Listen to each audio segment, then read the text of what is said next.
I get messages almost every week from dads asking me how they're supposed to live with being the non-custodial parent. And so I wanted to take a moment to explain the reality of the situation. Listen, if you're the non-custodial parent, you didn't lose in court. You never had a real shot, all right? 80% of the time, the mother gets custody. That's not a reflection of your effort. That doesn't make the other parent more fit than you. That's just the system doing what it's been designed to do for literally decades.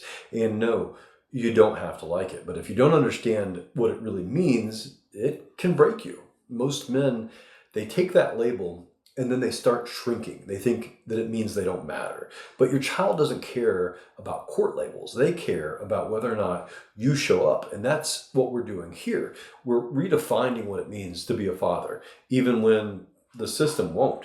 You see, the minute you walk into that courtroom, there's already a script that's been written for you. You're not seen as a bad dad. You're just not seen as the default. The assumption is mom is the primary caretaker, and unless you're walking in with this smoking gun of evidence, that's not changing.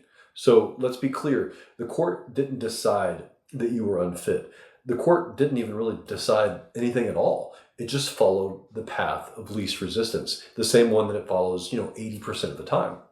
That's not a judgment on your love or your sacrifice or your capabilities. And that's why you have to stop internalizing this. You see, you didn't lose a battle. You got handed a label. And if you don't challenge the meaning of that label in your own mind, it can rot your confidence from the inside out. At Life at Dad's House, we're not here to make peace with a label. We're here to outgrow it so completely that it no longer defines a single part of who you are as a father. Now, I know this might sound a little wild, but being the non-custodial parent, that for many of you might actually be a blessing in disguise. You see, yes, you have less say in certain decisions, but guess what else you have less of? There's less red tape.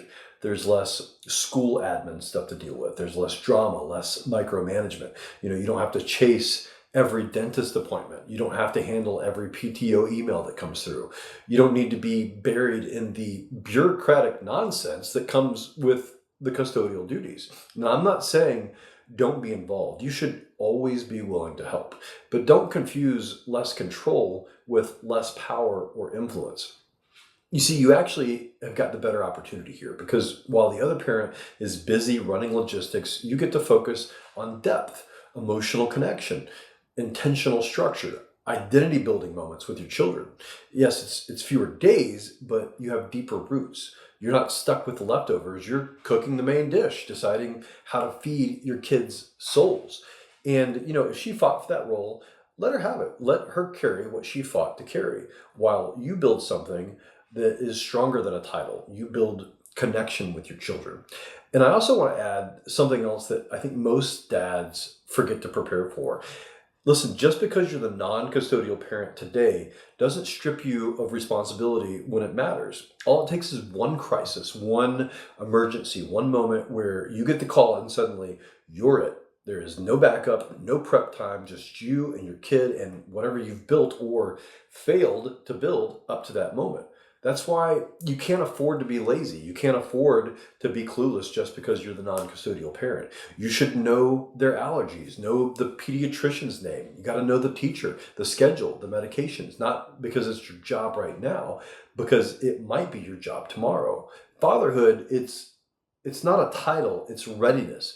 Every single day, you are either parenting to step up or you're quietly disqualifying yourself. And I'm not saying you got to live in fear. I'm saying live like a man who's been called to lead at any moment. You're not the backup plan. You're the anchor they fall back on when everything else fails. So you have to start acting like it. And yes, I know for some of you, the label stings. I know it feels like you got pushed to the outside of your child's life. But if you're waiting for the court to come back and say, hey, we were wrong. You actually matter. You're going to be waiting forever, right? Because here's the truth.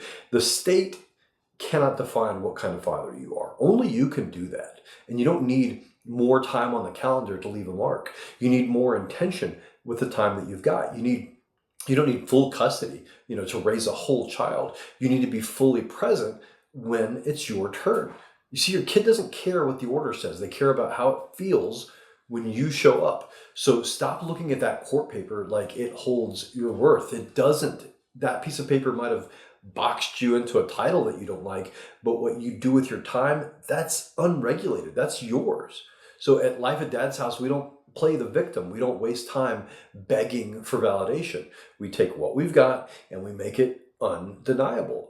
If you're ready to stop shrinking under the weight of the non-custodial title and start building something that outlives the label, you are exactly where you need to be. Subscribe, watch the next episode, and start leading like your kids are watching, because guess what? They are.